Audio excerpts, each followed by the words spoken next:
diwajibkan 2 liter. Jadi satu botol yang 1,5 liter kemudian ditambah sama yang 600 ml. Gitu ya. Itu untuk air mineral. Kemudian untuk cemilan ataupun perbekalan, tolong jangan pernah membohongi diri sendiri. Kenapa saya bilang demikian?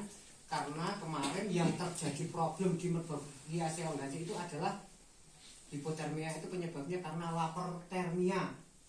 Ya.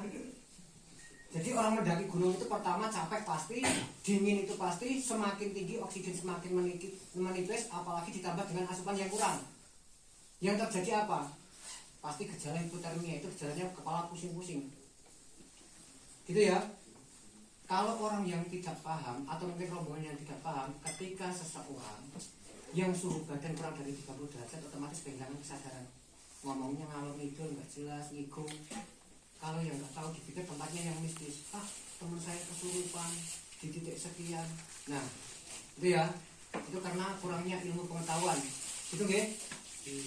Kemudian untuk di belakangnya ini ada riwayat penyakit.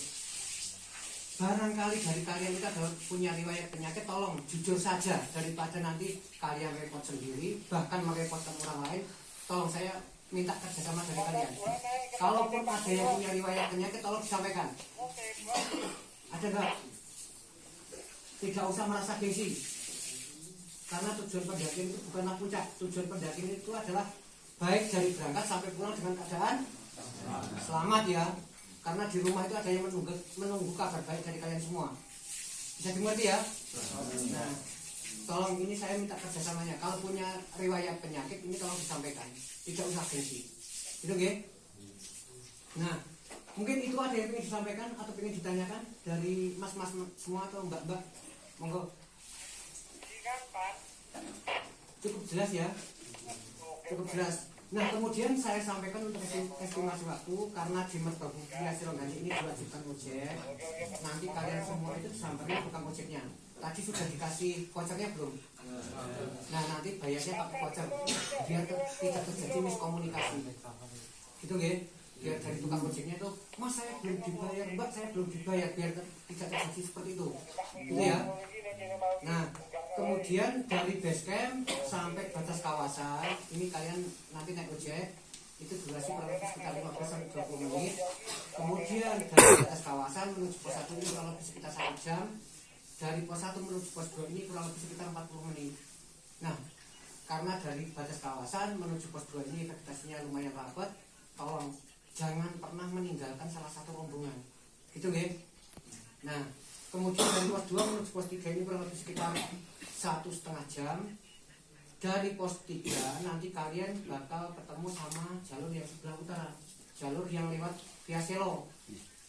Dari pos 3 menuju puncak Kenteng Songo, setiap 100 meter kalian bakal menjumpai pal atau patok. Pal itu tingginya setengah badan, warna putih kombinasi dengan warna merah. Jadi dari pos 3 sampai Kenteng Songo, itu setiap 100 meter kalian naik 100 meter ketemu pal, 100 meter ketemu pal. Kalaupun kalian dari pos 3 naik lebih dari 100 meter tidak menjumpai pal, itu bukan jalur. Silahkan balik kanan, cari yang ada palnya. Gitu ya. Nah, dari pos 3 menuju pos 4 kurang lebih sekitar 1 jam. Dari pos 4 menuju pos 5 30 menit. Kemudian dari pos 5 atau Sabana 2 ke Kenteng Songo kurang lebih sekitar 1,5 sampai 2 jam. Jadi durasi total pendakian dari batas kawasan, dari pintu rimba sampai Kenteng Songo ini 5 sampai 6 jam dengan perjalanan santai. Gitu ya. Nah, mungkin dari estimasi waktu ada yang ingin ditanyakan? Jelas? Paham? Paham ya. Nah, kemudian saya sampaikan untuk larang-larangannya.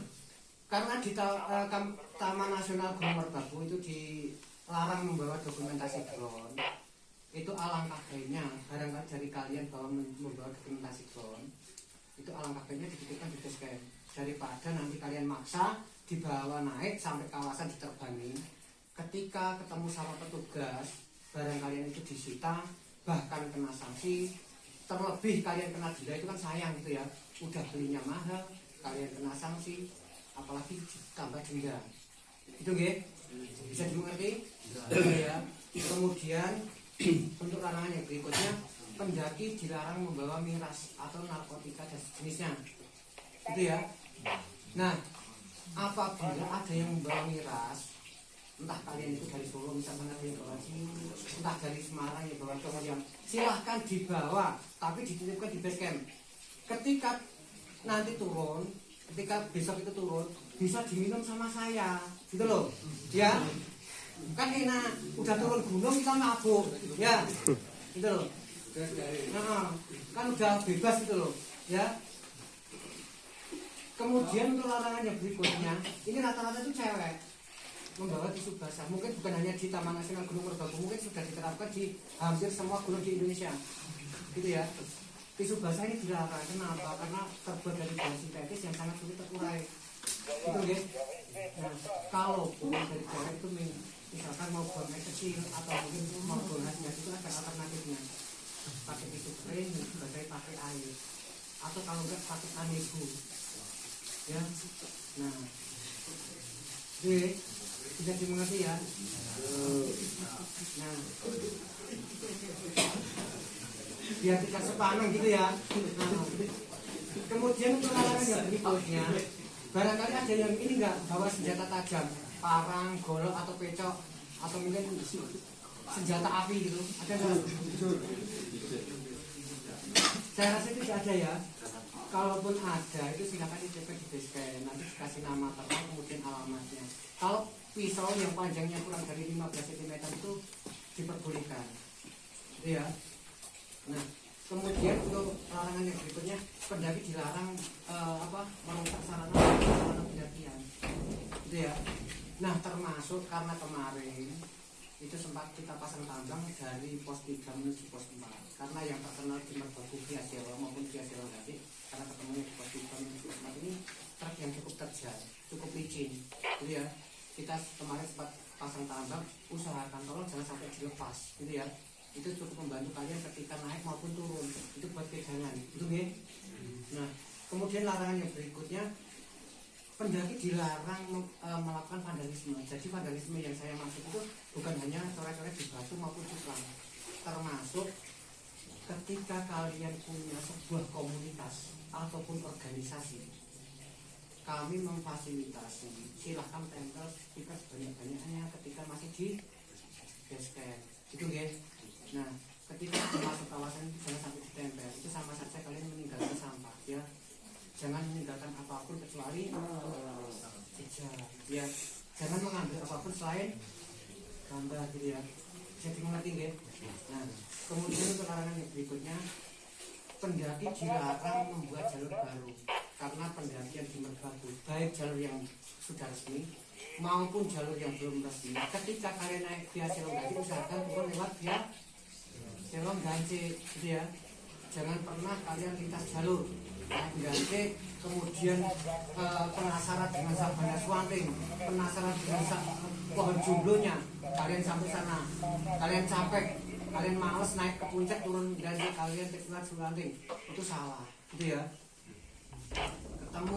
Ketika kalian nanti ketemu tugas atau mungkin sama saya sendiri, nanti kalian malah saya marah-marahin, gitu ya, karena sudah saya terangkan di awal, gitu ya, sudah saya briefing, itu bisa dimengerti nggih? Kemudian larangan yang berikutnya, pendaki dilarang membawa petasan, kembang api atau flare, gitu nggih. Karena apa yang terjadi kemarin yang sempat viral itu seperti di Bromo, orang prewed pakai flare kemudian dibakar di atas, ternyata terjadi apa kebakaran, gitu nggih. Bisa dimengerti nggih? Kemudian larangan yang berikutnya, pendaki dilarang meninggalkan sampah. Nah, jadi saya mohon kerjasama dari kalian.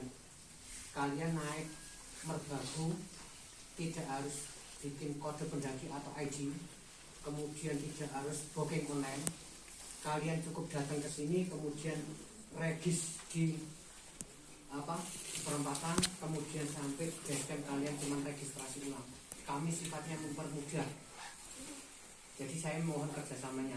Ketika kalian kuat naik bawa logistik, usahakan ketika turun kuat bawa sampah, gitu ya. Karena kemarin saya sempat naik, masih menjumpai beberapa titik yang pendaki itu meninggalkan sampah. Tolong saya mohon kerjasamanya ya. Kalaupun naik kuat bawa logistik, turun kuat tidak kuat bawa sampah, silahkan sampah tersebut dimakan sekalian, biar kenyang. gitu ya, biar tidak tanggung-tanggung ya, bisa dimengerti ya. Nah kemudian larangan yang berikutnya, pendaki dilarang mengganggu apalagi mengambil.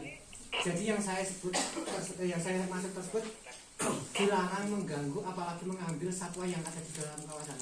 Jadi yang terkenal di Merbabu Piaseron Gajik maupun Piaseron ini, satwa yang di dalam kawasan itu meliputi burung jalak maupun monyet. Nah monyet ini terkenal dengan begal. Ketika kalian naik bawa logistik, usahakan bisa masuk ke hidrobag maupun daybag. Kenapa?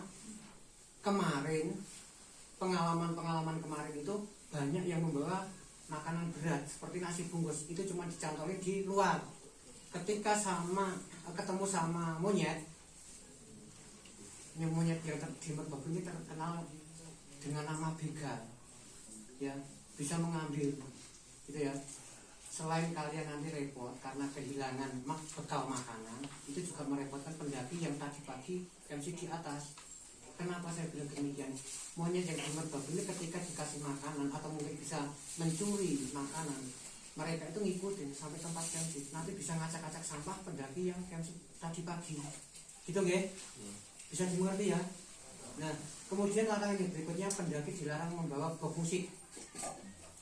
Nah tolong dikondisikan, selain mengganggu kenyamanan pendaki, ini memang box musik itu juga dilarang. Bisa dimengerti ya. Nah mungkin itu larangannya yang bisa saya sampaikan. Mungkin dari teman-teman semua ada yang ingin ditanyakan atau mungkin keberatan, ada enggak? Ayo mas, silakan kalau mau tanya. Cukup? Nah, mungkin ada yang ingin tanya, mas cuaca terakhir di Merbabu Piaseron Gajik gimana? Nah, itu juga termasuk pertanyaan ya. Jadi cuaca yang ada di Merbabu Piaseron Gajik ini biasanya itu paginya cerah, kemudian siang kabut, sorenya cerah kembali, kemudian malamnya rindu atau kangen gitu ya. Nah bisa dimengerti guys. Nah terus satu lagi, tolong ini usahakan ketika kalian naik, nanti kan kalian naik, kita berangkat itu jam 1 atau mungkin jam 2 ya. Usahakan ketika sudah menjumpai pukul 12 siang sampai manapun, entah itu sampai Sabana, entah itu sampai puncak, usahakan ketika sudah menjumpai pukul 12 siang usahakan tetap turun. Kenapa? Nanti kalau kalian itu memaksa untuk sampai puncak, otomatis turun ketemu gelap. Yang terjadi apa? Ketika terjadi problem maupun insiden, nanti kalian mau lapor siapa? Karena ojek di atas itu maksimal cuma sampai jam 6 sore gitu ya. Bisa dimengerti guys. Nah mungkin itu yang bisa saya sampaikan. Barangkali dari tutur kata saya ada yang kurang berkenan di hati kalian. Saya bukan bermaksud menggurui dan lain sebagainya. Mungkin teman-teman nah untuk 50.000 itu inputnya untuk sekali naik mas, gitu ya. Ketika turun itu sudah tidak diwajibkan. Memang misalkan kalian fisiknya masih mampu,